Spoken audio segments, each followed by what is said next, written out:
los factores clave en la gestión de proyectos de TI.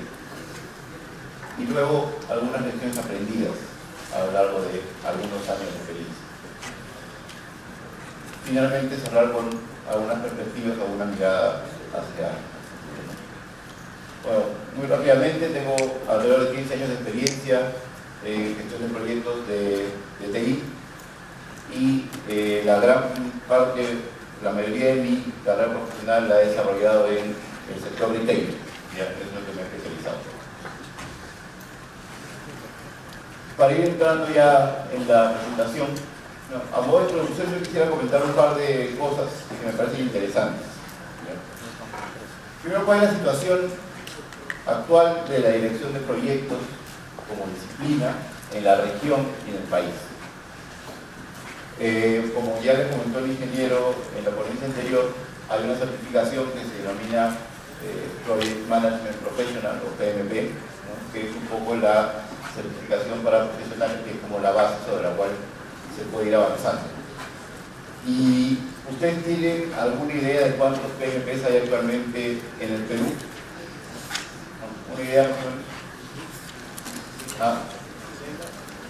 Son más o menos cerca de 2000. Y el crecimiento es un crecimiento, se puede decir, exponencial, ¿ya? ¿Eso qué cosas nos dice o de qué nos habla? Que como disciplina la gerencia de proyectos está en boga y desde hace algunos años, no es algo nuevo, no es algo reciente, tampoco es una moda, ¿no? ¿Y por qué? Porque cada vez más las organizaciones y las empresas están entendiendo que la ejecución de proyectos satisfactorios es la herramienta sobre la cual van a crecer, sobre la cual van a transformarse. Y cada vez es más creciente la conciencia en el mercado de contar con directores de proyectos capacitados, ¿ya? Entonces, por eso es que en eso somos 2000 y sigue creciendo. Ahora, ¿cómo estamos en cuanto a la región? La verdad es que no estamos mal. Somos más o menos el segundo o el tercer país en certificados PMP, excluyendo a Brasil. Brasil es otra realidad, rompe el esquema. En Brasil, para que se den una idea, no tengo el número en este momento, pero son muchísimos más. O sea, todo en Brasil es grande, todo es millones, todo es un montón, ¿ya? Pero para que se den una idea, en Brasil, el ser PMP no es un factor diferenciador. En realidad es como el requisito mínimo cuando uno aspira o postula a un puesto de trabajo de director de proyecto o un trabajo que tenga alguna relación con la dirección de proyectos, ¿ya? Entonces ahí son otros factores los que tendrían a diferenciar a uno. Yo, mi opinión personal es que de acá a algunos años posiblemente estemos en ese nivel también. Esto no nos dice otra cosa más que la dirección de proyectos como disciplina está en un crecimiento permanente, ¿ya? Ahora, ¿ustedes saben cuáles son las profesiones, ¿no?, acá en el Perú que más certificados tienen, que más certificados PMP tienen? ¿Tienen alguna idea cuál es la profesión, la ingeniería que más certificados tiene?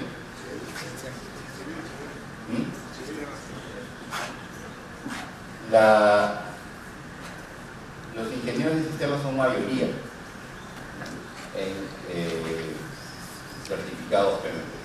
Son más o menos la tercera parte. De ahí le sigue minería y construcción, o construcción y minería. La verdad que en el orden no estoy muy seguro. Ahora uno se preguntará, yo a veces me he preguntado ¿por qué? ¿Por qué los de sistemas? Y uno puede ensayar un montón de posibles respuestas, pero yo creo que en el fondo, ¿no?, y lo digo desde mi experiencia, los de sistemas somos los que más hemos sufrido con los proyectos en determinado momento. Sufrimos con los usuarios, o sea, con los interesados, sufrimos con los plazos, sufrimos con los costos. Entonces yo creo que eso un poco nos ha llevado, ¿no?, a los profesionales de sistemas a meternos bastante en este mundo de los proyectos. Un dato que a mí me parece curioso, ¿no?, es que administradores de empresas casi no hay. No hay poquísimos. Hay hasta más abogados.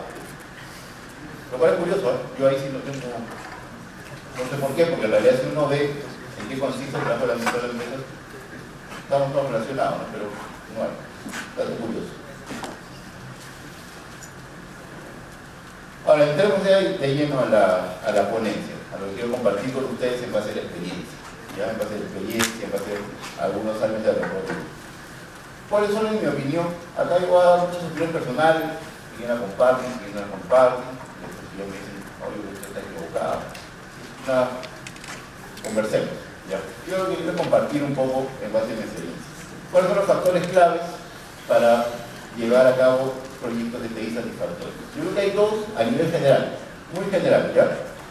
El primero, se necesita que entendamos qué cosa es gestionar proyectos, o cómo gestionar bien un proyecto, ¿ya? Y en segundo lugar, ¿ya?, entender cuál es el rol estratégico que debe dar un área de TI o de sistemas.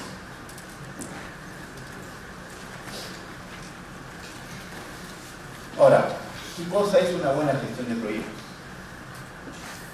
Para mí, gestión de proyectos se compone de muchos factores, pero uno puede, o yo puedo decir, o me gusta pensar, que es una ciencia y un arte a la vez. ¿Por qué? Porque como vimos en la ponencia anterior, hay mucho de conocimiento, ¿no? Mucho de una parte hard, ¿no? Me tocaba, por ejemplo, entenderlo bien, saber bien los 47 procesos, todas las herramientas, ¿no? Una parte más dura, más de conocimiento, más estudio, ¿no?, que uno tiene que asimilar, ¿ya? El premio acá no es la única fuente, yo creo que es la principal, pero hay muchas más. Hay muchos conocimientos que requiere un director de proyectos. La gestión de riesgos es todo un área, y de hecho tiene una certificación especializada en riesgos, toda la parte de scheduling también tiene una certificación. Entonces, hay mucha materia por estudiar. Entonces, esa materia por estudiar es lo que yo denomino la parte de ciencia, una parte más dura. Pero también hay lo otro, ¿no es cierto? Las habilidades interpersonales, que también son necesarias para poder dirigir un proyecto o para poder gestionar bien el proyecto. ¿Qué habilidades, por ejemplo, o cualidades? Yo les pregunto si ustedes creen que una persona, un director de proyectos, que no sea un buen líder, va a ser un verdadero director de proyectos. Aunque tenga todas las certificaciones del mundo, ¿ustedes creen que una persona que no logra comunicarse bien puede ser un director de proyectos? Una persona que no tiene influencia, una persona que no tiene capacidad de negociación, una persona que no es empática, que no tiene comunicación asertiva. Yo creo que la respuesta es no. Y son las dos cosas las que se conjugan para poder gestionar bien los proyectos. Ahora, quizá usted se puede preguntar, ¿y qué es más importante? ¿La parte de conocimiento duro o la parte más blanda? Las dos en realidad, ¿no? Las dos se complementan por eso. Yo tengo una opinión personal y es que yo creo que es más fácil cultivar, a partir de haber cultivado ciertas habilidades, poder obtener los conocimientos, a que ir en el sentido contrario. No es que no se pueda, creo que es más fácil. Ahora, hemos hablado de liderazgo, hemos hablado de negociación, influencia, comunicación, motivación. Eso se aprende, se nace con ello. ¿Ustedes qué piensan? Un buen líder, por ejemplo, ¿se nace o se hace? ¿Quiénes opinan que se nace? Hablando de la mano, una encuesta hacia rápido. Nadie. ¿Quiénes que se hacen? Hay algunos que no saben y no opinan. Mi opinión personal es que las dos cosas, porque en realidad hay cualidades nativas de algunas personas que facilitan un desarrollo de liderazgo.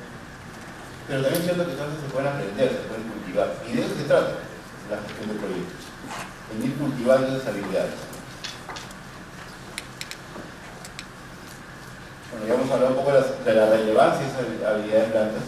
Y un poco, gestionar tiene mucho de planificación, ¿no es cierto? Por eso es que cuando repasamos el mapa que vimos en la ponencia anterior con todos los procesos, una conclusión que muchos se pueden rápidamente dar cuenta es que hay un grupo de procesos que es el que se lleva la mayoría de procesos, ¿cierto? ¿Se dieron cuenta de eso, no? o no se han percatado, ¿no es cierto? ¿Y qué grupo de procesos es el que tiene más procesos? Planificación, ¿no es cierto? ¿Qué nos dice eso? Que hay mucha planificación.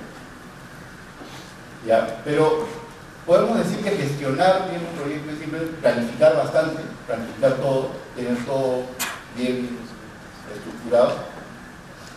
No es solamente eso. No hay que olvidar que la planificación en el fondo es una herramienta para obtener un resultado. ¿Cuál es el resultado? El entregable del proyecto al final. El producto o servicio único que nuestro proyecto va a generar. La planificación es un medio para llegar a eso. ¿Por qué? Porque hay muchas veces en las cuales caemos en cierta tentación de ser locos planificadores. Planificamos. Pero no basta con eso. En realidad es un poco planificar bien sí y poder eso volverlo realidad, o sea, ejecutar lo que hemos planificado. ¿Ya? Y es un poco, vamos a decir que eso se resume un poco lo que es gestionar un proyecto, ¿no es cierto? Planificar bien y ejecutar. Y eso significa ser rígidos, inflexibles, nacer con una planificación y morir con esta planificación. ¿Se trata de eso? No, ¿no es cierto? Todo esto es marcado en una flexibilidad. ¿Ya? ¿Por qué? Porque lo que no podemos olvidarnos nunca es que nuestro proyecto tiene un objetivo. Y si ese objetivo es entregable, carece de valor al final, entonces de nada sirve nuestro proyecto. Y aquí eso lo vamos a ver un poco más adelante. Cada proyecto es único. Y como proyecto único, nosotros como directores de proyectos lo que tenemos que hacer es encontrar de toda esa gama de procesos, de herramientas que nos proporciona el PMI y que está muy bien definido el PMBOK, qué cosa vamos a tomar, ¿ya? Porque el PMI no nos ofrece una metodología, ¿ya? El PMI no nos ofrece una metodología que tengamos que seguir paso por paso, sino nos ofrece una norma, un estándar, una guía, sobre el cual nosotros vamos a ir tomando, dependiendo del proyecto en el que estemos, qué cosas, ¿no? qué procesos vamos a aplicar en este proyecto, porque este proyecto es único. ¿Ya? Entonces acá no hay una receta, no es que digan, yo voy con mis 15 procesos y siempre los voy a aplicar. No, el tema es variable acá. Y de hecho el PMI nos dice eso. Nunca traten de aplicar todo lo que dice el PMBOK, todo en todos los proyectos. El PMI nos dice, usted, señor director del proyecto, tiene que tomar, dependiendo del proyecto, dependiendo de su área de especialización, ¿no? aquellos procesos o aquellos que de la buena práctica del PMI usted más le sirve. Y como decía antes, no olvidar nunca de qué se trata el proyecto, o sea, para qué es el proyecto. El proyecto nació, o todo proyecto nace, mejor dicho, con un objetivo. Ese objetivo, lo que nos dice la buena práctica, tiene que estar mapeado para algún objetivo del plan estratégico de la organización, de la empresa en la que estamos. Si no logramos mapear eso con el plan estratégico de la organización, entonces tenemos que cuestionarnos si en verdad vale la pena que hagamos el proyecto. Esto puede ser para cumplir con alguna regulación, cumplir con una norma, una ley, para responder al mercado, a la competencia, para optimizar los procesos internos, pero todo eso tiene que tener una relación, un mapeo directo con el plan estratégico. Entonces, por lo tanto, el entregable final del proyecto tiene que generar un valor, ¿cierto? Eso es a lo que nosotros tenemos que mirar, el producto que vamos a generar, el producto o servicio que vamos a generar. Ese es nuestro objetivo. Por eso es que el PMI en el PMBOK nos dice, después de cada etapa que usted vaya cerrando en su proyecto, después de cada hito que usted alcance, siempre lo que tiene que tomar es como un punto de control y validar qué, o verificar qué. Que los supuestos por los cuales nació el proyecto siguen siendo válidos en este momento. Porque a lo mejor mi proyecto empezó hace 6 meses o hace un año, basado en cierto escenario. Y a lo mejor, como todo, la vida y la realidad es cambiante, ¿no es cierto? Estamos en un mundo que cambia todos los días. Entonces, a lo mejor, esos supuestos que hacían que mi proyecto, o mejor dicho, que el entregable que genera el proyecto sea un entregable de valor, puede haber cambiado. Entonces, siempre es bueno no perder de vista eso, no es que yo inicio el proyecto y como lo inicié, yo tengo que terminarlo. No sé, yo tengo que sea como sea. No se trata de eso. No se trata de abandonarlo, pero sí cuestionarse. Otros factores que hace o que deberíamos no perder de vista para poder gestionar proyectos, ¿no? Es poder establecer los criterios de aceptación, los criterios de éxito del proyecto. ¿Cómo voy a declarar yo que mi proyecto es exitoso? Y acá tenemos una gama de opciones, ¿no? Vamos a hablar de alcance, de tiempo, de costo, ¿no? De calidad, de riesgos, de recursos humanos y en general de satisfacción a mi cliente, a mi interesado, a mi cliente, a mi usuario. Entonces, muy tempranamente en mi proyecto, yo tengo que sentarme con el sponsor, ¿no? Yo soy director del proyecto, con el sponsor, con los interesados clave, con algún usuario, y establecer cuáles son los criterios de éxito, los criterios de aceptación del proyecto. Y cómo la organización en la que yo estoy resultado del proyecto me va a decir si efectivamente el proyecto es exitoso. Porque ¿qué pasa si no? Yo soy director del proyecto y pienso que estoy muy bien en el proyecto porque estoy dentro de los costos. Entonces yo declaro que un proyecto súper exitoso porque estoy debajo de los costos en un 15%. He ahorrado plata en por la organización. Pero a lo mejor es un grano más importante para la empresa o por la organización. A lo mejor el énfasis está más bien por la calidad. En general, lo correcto, como directores de proyectos, es que trabajemos con esta múltiple restricción, ¿no? Que se llama alcance, tiempo, costo, calidad, riesgos, recursos humanos, satisfacción del cliente.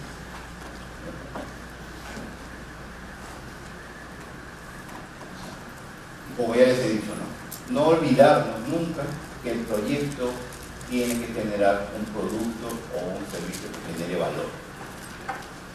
Es el objetivo. Cuando termina el proyecto, ¿qué es lo que se hace? Se entrega ese producto o servicio normalmente a otra área, a un área de mantenimiento, a un área de operación, como quieran llamar.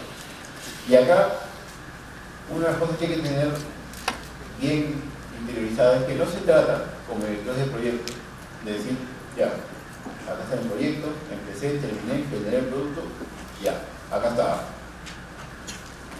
No sé si funciona bien, si funciona mal, acá está, el proyecto terminó, tú, gerente de operaciones, te haces cargo a partir de ahora, este ya no es mi problema. Cuando ustedes revisen, o cuando las veces que hayan revisado, leído, estudiado, acá van a ver que se hace mucho énfasis al producto, no solamente al proyecto. Cuando definimos el alcance del proyecto y del producto. Y cuando definimos el alcance del producto, definimos cuáles son las características funcionales y no funcionales. ¿Qué quiere decir eso? Por ejemplo, que si estoy desarrollando, o si mi proyecto es para implementar un sistema, cualquiera que sea, yo tengo que saber, tengo que preocuparme, cuál es el costo de mantenimiento de ese sistema a futuro. Tengo que preocuparme cuál va a ser el ciclo de vida de ese sistema. A lo mejor el proyecto demora 2 años, 2 años y medio en ejecutarse hasta llegar al entregable final. Y a lo mejor ese entregable tiene una vida de 1 año. No suena lógico, ¿no es cierto? No suena coherente. En realidad, todas son cosas que uno tiene que ver durante el proyecto en su rol de director del proyecto. No es que, como yo soy director del proyecto, soy la autoridad máxima del proyecto y mi proyecto sea todo mi mundo. Tengo que ver qué va a pasar después. Es también responsabilidad del director del proyecto enfocado en lo que es una buena gestión del proyecto. Yo acá quiero conjugarlo, ¿no? Con algo que me parece súper importante, ¿no? Hablando de proyectos de TI o de sistemas, y es ¿cuál es el rol que debe jugar TI en las organizaciones. Y por lo tanto, cómo es que deben orientarse los proyectos de TI. Y el rol, en mi opinión, es que es un rol estratégico. ¿Qué quiere decir que sea un rol estratégico? Sistemas o TI ya no es un área netamente de soporte, un área que mantiene las cosas funcionando, y cuando algo falla se llama sistema lo arregla. Es un rol de soporte. El sistema va mucho más allá de eso. ¿Cuál debe ser el rol del sistema? ¿O qué se requiere para tener un rol estratégico de TI? Y que eso sirva para guiar nuestros proyectos de TI, nuestros proyectos de sistemas. Número uno, acá, el de sistemas tiene que entender el negocio. ¿Qué significa entender el negocio? No solamente saber de bits, bytes, gigas, teras, también porque es parte de su profesión, pero tiene que entender y tener una visión muy clara del sector donde está. Si es minero, si es energético, si es construcción, pero un gerente de TI, un gerente de proyectos de TI tiene necesariamente que poder hablar el negocio del lenguaje del negocio. ¿Ya? Y hablar el lenguaje del negocio no es más que estar involucrado en el negocio, ser un participante activo, ¿ya? No un mero tomador de pedidos que se diga, oye, el sistema no es que hagas esto y lo haces así y se acabó. Y me lo entregas y yo veo lo que hago.